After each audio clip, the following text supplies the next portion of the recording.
பாபா ஓர் கருணாலயம், பாதம்தான் கமலாலயம். பாபா ஓர் கருணாலயம், பாதம்தான் கமலாலயம்.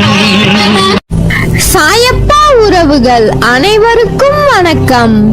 சாயப்பா மேல் நம்பிக்கை வைத்து அவரை நினைத்துக் கொண்டிருக்கும் உங்கள் அனைவரின் வேண்டுதலையும் சாயப்பா நிறைவேற்றுவார். நல்லதையே நினைப்போம், நல்லதே நடக்கும் என்றும் சாயப்பாவின் அருள் உங்களுக்கு இருக்கும். நம் மனதிற்கு இதமான சாயப்பாவின் இன்றைய அருள்மொழியை கேட்போமா? அன்பு குழந்தையே, எல்லோருக்கும் எல்லாமும் அதற்கு உண்டான வயதில் கிடைப்பது அரிது. ஒருவனுக்கு அவர் விரும்பிய வேலை வாய்ப்பு தானாகவே தேடி வருகிறது. இன்னொருவருக்கோ எல்லா திறமைகள் இருந்தும் சரியான வேலையோ அல்லது தொழிலோ அமைவது இல்லை. 22 வயதில் தனது வியாபாரம் தொழிலில் கோடீஸ்வரனான ஒருவர் 45 வயதில் எல்லாம் இழந்து ஏழ்மை ஆகிறார். ஒருவர் 40 வயது வரை தன் தொழிலில் வியாபாரத்தில் சகல கஷ்ட நஷ்டங்களை அனுபவித்து 50 வயதில் கோடீஸ்வரர் ஆகிறார். எனவே உனக்கு ஒன்று கிடைத்து விட்டால் அது கிடைக்காமல் போராடும் மற்றவரை ஏளனம் செய்யாதீர்கள்.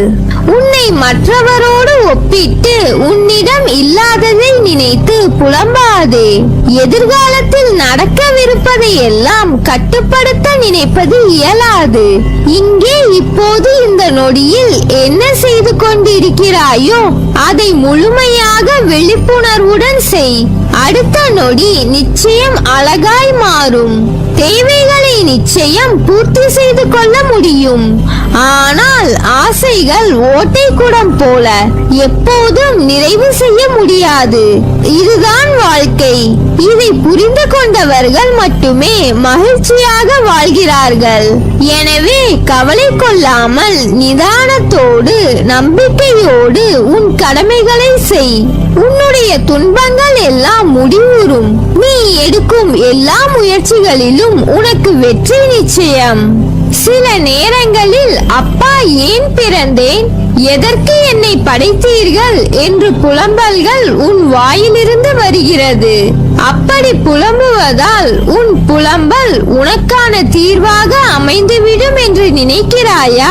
இல்லை செல்லமே, அது உன்னை அந்த சூழலில் மேலும் அமுக்கி மறுபடியும் உன்னை அதே சூழ்நிலைகளில் மேலோங்கத்தான் செய்யும். அந்த சூழ்நிலைகள் உன்னை அமுக்கி மூச்சு திணற வைக்கும். சுற்றியுள்ள சூழ்நிலை உனக்கு மன அழுத்தத்தை ஏற்படுத்தும். ஆனால் அவைகள் உன்னை காயப்படுத்தாது. நான் உன்னை காப்பாற்றுவேன். வீணாய் உன் நிம்மதியை தேவையில்லாத விஷயங்களுக்காக தொலைத்துக் கொள்ளாதே. உனக்கு வரவேண்டிய நேரத்திற்கு எல்லாம் நல்லபடியாக வந்தடையும். அதற்கான காலமும் நெருங்கிவிட்டது. ஏக்கங்கள் கொள்ளாதே, அது உன்னை வெறுமையாக்கிவிடும். நமக்கென்று நம் சாயப்பா தரும் எல்லாம் நல்லதற்கே. சில விஷயங்கள் நடக்க தாமதமானாலும் அதற்கென்ற காரணம் நமக்கு நல்லது மட்டுமே இருக்கும். நல்லது என்ற விஷயம் கிடைக்க தாமதமாகலாம், ஆனால் உனக்கு கண்டிப்பாக நல்லதே நடக்கும். என் கையில் இருந்து ஆசை பெற்று சந்தோஷமாக வாழ்வாய். உன் வாழ்க்கையில் மழை அடித்துக் கொண்டே இருக்கிறது. என்ன செய்வதென்று அறியாமல் வெள்ளத்தில் தத்தளிக்கிறாய். ஒதுங்க கூட இடைவெளி இல்லை. கண்ணீர் வழிகின்றது என்று வருந்தாதே. உன் வாழ்க்கையில் புயலாய் சூறாவளியாய் வந்த அனைத்து சீற்றங்களும் வந்த தடம் தெரியாமல் மறைய போகிறது. பிடிக்காத வாழ்க்கை எப்படி வாழ்வது என்று யோசிப்பதை விட நமக்கு பிடித்த மாதிரி எப்படி மாற்றிக்கொள்வது என்று நினைப்பதே சாலச் சிறந்தது. நதி போல நீ பயணித்துக் கொண்டே இருக்க வேண்டும். பாறைகள் வனங்கள் என்று பல்லாயிரக்கணக்கான மைல்கள் கடக்க வேண்டியது இருக்கும். இவைகளை கடந்த பின் தான் சந்தோஷம் என்ற பெரிய சமுத்திரம் கிடைக்கும். வெற்றி பெற அசைக்க முடியாத நம்பிக்கையும் விடாமுயற்சியும் இருந்தால் போதும். போதும், வெற்றி நிச்சயம். என் வார்த்தைகள் மீது நம்பிக்கை வைத்து செயல்படு. மாயை நிறைந்த இந்த உலகில் நேர்மறையாய் வாழ்வது என்பது சவாலான செயல்தான். நேர்மறையில் வாழும் போது எதிர்மறையின் தொந்தரவும் மாயை விதி என்ற ரூபத்தில் இருக்கத்தான் செய்யும். முன்னே உன் கால் சென்றால் நிழல்களாய் எதிர்மறை உன்னை பின்தொடரத்தான் செய்யும். அதனால் உன் மனதில் சோகம் என்ற நூலாம்படையை சேரவிடாதே. அது உன் மனதை முழுக்க தூசியாய் ஆக்கிவிடும். உன்னை பாதிக்கும் எந்த ஒரு நிகழ்வையும் தூக்கி எறிந்து செல். உன் மனதிற்கு ஒரு புத்துணர்ச்சி கிடைக்கும். நீ வாழ்கின்ற வாழ்க்கை இது. எத்தனை முறை வாழப்போகிறாய்? ஒரு முறைதானே. பிறகு எதற்கு இந்த வெட்டியான வீராப்பு கோபம்? எல்லாவற்றையும் உதறிவிடு. உன்னிடம் அது நெருங்காமல் இருக்க ஒரு முறைதான் இந்த வாழ்க்கை. அதில் ஏன் அன்பை விதைக்க யோசிக்கிறாய்? நீ சிறிதாக அன்பு விதையை விதைத்தால் நீ நினைத்து பார்க்காத பூங்காவனமாய் மாறும். இந்த ஒரு முறை வாழ்க்கையில் அன்பை கொட்டிவிட்டு செல்வோமே என்று நினைத்து பார். எல்லாம் அழகாக மாறும் தருணத்தை நீ உணர்வாய். நினைத்து பார்த்தாலே அது ஆனந்தமான நிறைவு பெற்ற வாழ்க்கை என்றால் நீ அதை செயல்படுத்தி நடந்தால் உன் வாழ்க்கையில் நிச்சயம் சொர்க்கமான நேரமாக அது அமையும். தோல்வி, மன கஷ்டம், துன்பம் என எதிர்மறை உன்னை சூழும் போது என் மீது நம்பிக்கையால், பொறுமையால், அன்பால் எதிர்மறையை நேர்மறையாய் நிரப்பு. நிச்சயம் எல்லா கஷ்டமான சூழ்நிலைகளில் இருந்து விடுவிக்கப்படுவாய். நிறைவான சூழலில் நிம்மதியாக வாழ அதை உன் குறிக்கோளாய் ஏற்றுக்கொள். நிச்சயம் நினைத்து பார்க்காத நிறைவான திருப்தியை பெறுவாய்.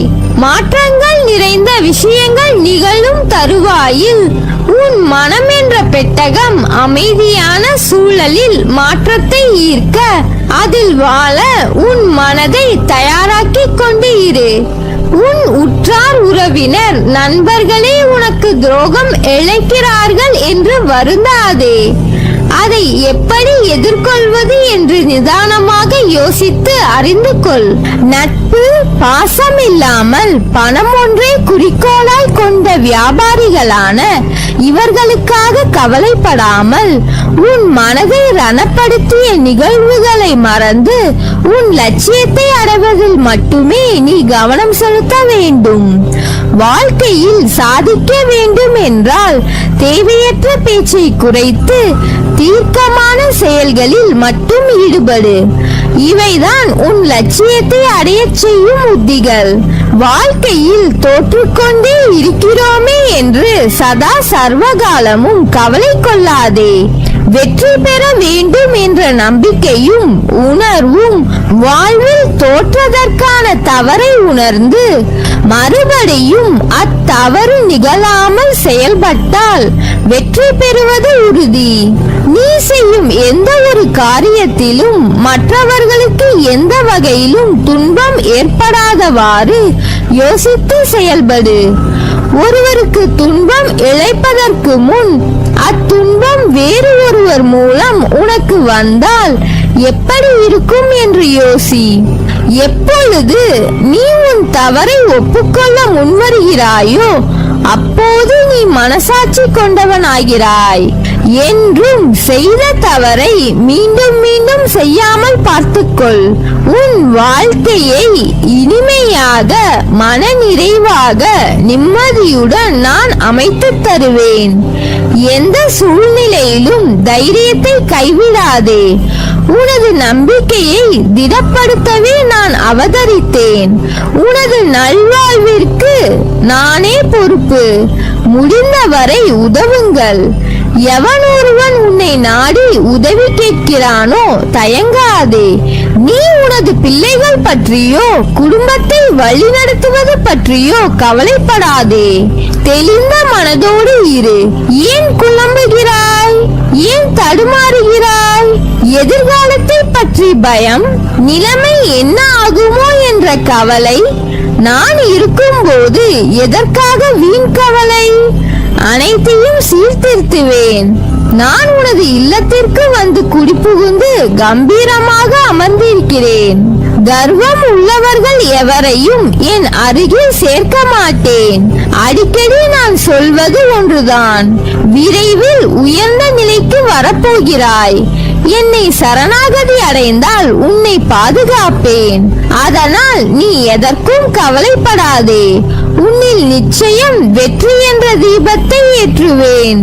நீ ஜெயமாக நல்ல ஆரோக்கியத்துடன் எல்லா செல்வ வளங்களையும் பெற்று சீரும் சிறப்புமாய் நல்ல பெயருடன் நிம்மதியான மகிழ்ச்சியான வாழ்க்கையை பெறுவாய். நல்லதே நடக்கும்.